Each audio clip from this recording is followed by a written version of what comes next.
Welcome back to the Deep Dive. Today we're looking at something that, well, it touches almost every business. The messy, crucial world of projects. Specifically, we're diving into project management assessments. Right. Think of it maybe less like a performance review for your team and more like a diagnostic scan for the underlying systems that make your projects happen. Are they healthy? Are they efficient? Exactly. And to guide us through this, we've pulled insights from one source today, an article titled, "Is It Time for Your Business to Get a Project Management Checkup?"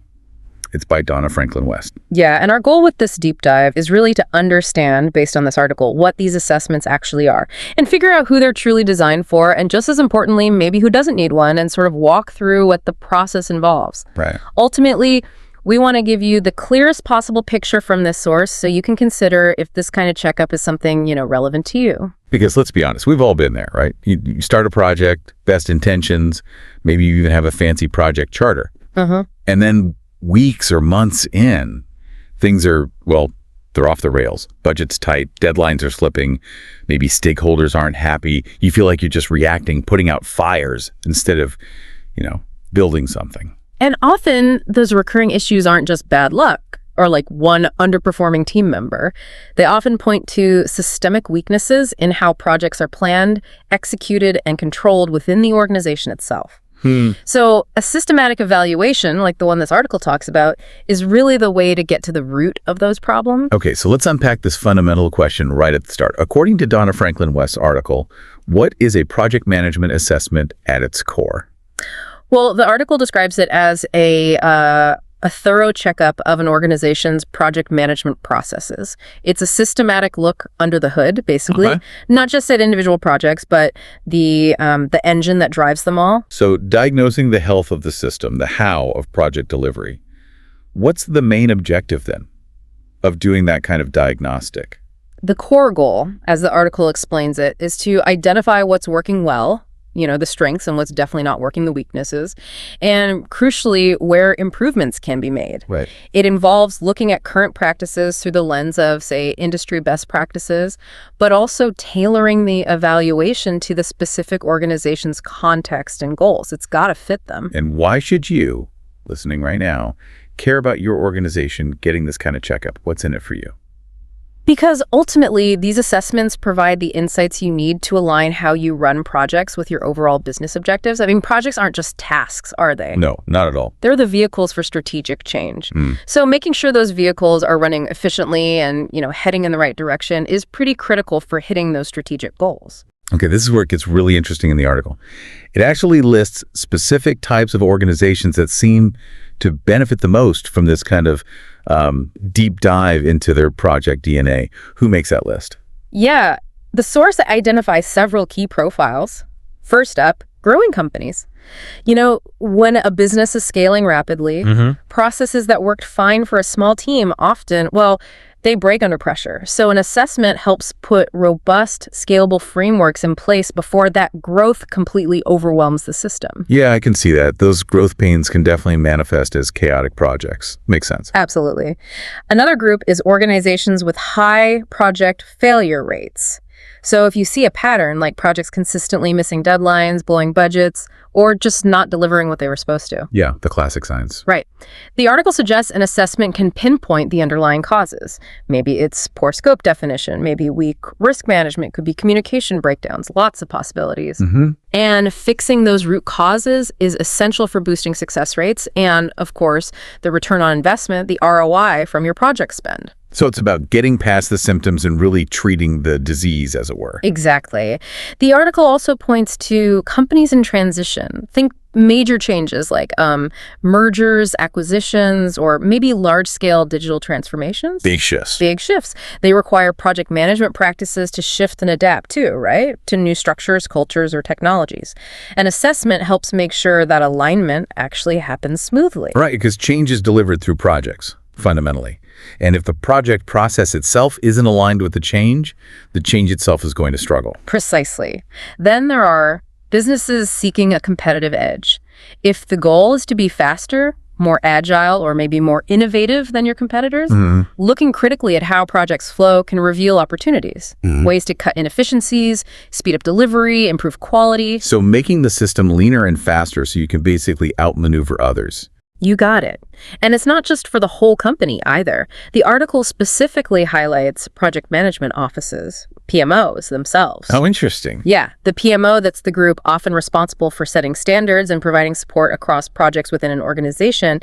They might get an assessment to evaluate their own effectiveness. Okay. And get a roadmap for improving the services and the value they provide to the teams. So even the experts need their own checkup sometimes to see how they're doing. Correct.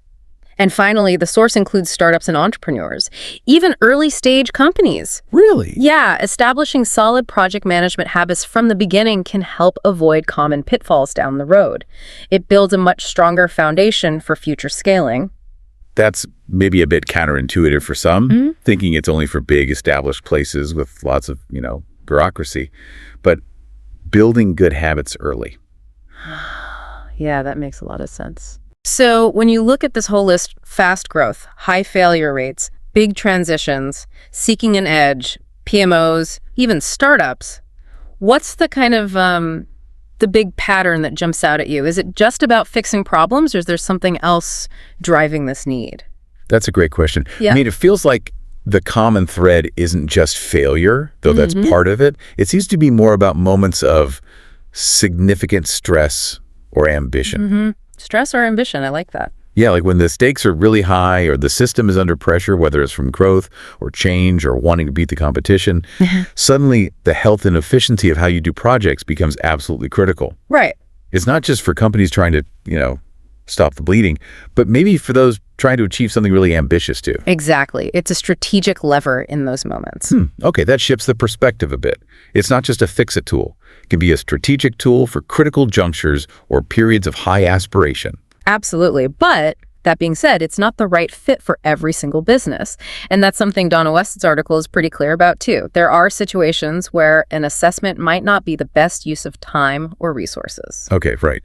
So who's on the maybe skip this for now list, according to the source? Well, first, small businesses with limited projects. If you genuinely only manage a handful of projects each year and they're relatively simple, the article suggests that basic common sense practices and tools might be perfectly sufficient. A formal, really in-depth assessment could just be overkill. Don't use a sledgehammer to crack a nut, basically. Makes sense. Right. Also mention are organizations with mature practices.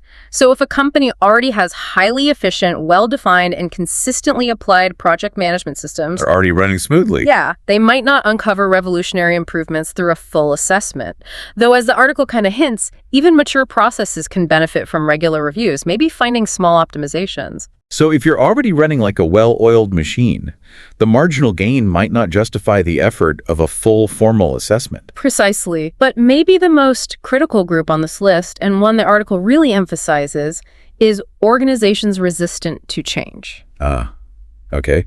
This feels like the potential deal breaker. It absolutely is. The source is very clear here. If a company isn't genuinely willing, or maybe even able, to implement the findings and recommendations that come out of an assessment. What's the point? Exactly. They simply won't benefit. Success depends entirely on the commitment to actually adopting the changes identified. That's such a crucial point, isn't it? Getting the diagnosis is, well, it's useless if you aren't going to take the medicine. It's not just about getting the report. It's about the organizational readiness and the commitment to act on it. Getting an assessment without that readiness is, frankly, probably a waste of time and money. It provides the roadmap, yeah, but the organization must be prepared to actually walk the path. Okay, so let's say you are in one of those groups that stands to benefit, and you feel that readiness for change is there. What does this checkup actually look like? The article lays out a pretty standard step-by-step process. It does. It typically kicks off with initial consultation and planning. This is where the people doing the assessment meet with the organization. Okay. They need to understand the specific challenges, the goals, what they hope to get out of the whole process. It's really about defining the scope of the checkup. Understanding the patient before starting the examination. Got it. Exactly. That leads into 2, data collection and analysis. This is the information gathering phase. It involves looking at existing project documents, performance data. The hard facts. Right. And often conducting interviews too, talking with project managers, team members, stakeholders. Right. Trying to get a full picture of how things are currently done and how people feel about it. So getting the facts on the ground from the papers and the people. Then comes 3, process evaluation. So with all that data collected, the assessment team analyzes it. They're looking for strengths, weaknesses, bottlenecks, gaps in the current project management processes. Yeah. And they compare that against established best practices and also against the organization's own objectives that were set out in step 1. This is where they connect the dots, figure out what's truly effective or where things are maybe falling apart. Right. And based on that evaluation, step 4, findings and recommendations. This is the output. The assessment team provides a detailed report outlining what they found. The diagnosis. Diagnosis, yes. And critically, offering actionable recommendations for improvement.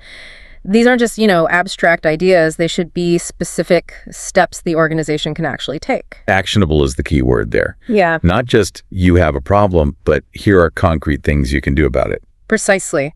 And the final step mentioned, often presented as like an optional next phase, is 5, implementation support.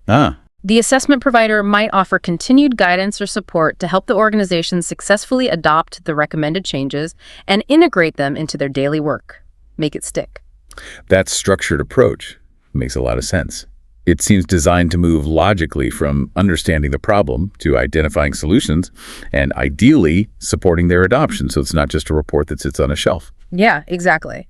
So if we sort of connect this all back to the bigger picture, based on everything the article covers, why do these kinds of project management assessments truly matter for organizations today? Yeah, let's bring it all together, the so what factor.